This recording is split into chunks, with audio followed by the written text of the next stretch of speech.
राणा जगजितसिंह पाटील यांचे चिरंजीव मल्हार राणा जगजितसिंह पाटील काय म्हणाले की आम्हाला बीजेपी मध्ये 19 साली यांनीच पाठवलं, नाव घेऊन म्हणाले अजितदादा.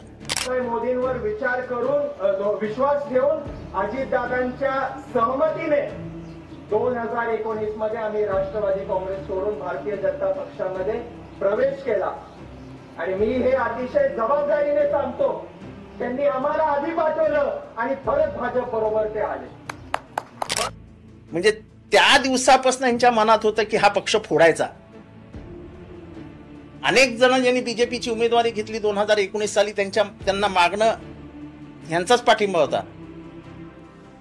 नंतर ह्यांनी बंडखोरी केली, उपमुख्यमंत्री म्हणून शपथ घेतली पहाटेच्या वेळेस, परत त्यांना माफ करून त्यांना उपमुख्यमंत्री इथे बनवलं, परत त्यांना विरोधी पक्ष नेता बनवलं. ते विरोधी पक्ष नेते नव्हतेच, ते समोरच्यांचे प्रवक्ते होते. अशी अनेक उदाहरणं देता येतील की मॅनेज केलेले प्रश्न विचारले जायचे.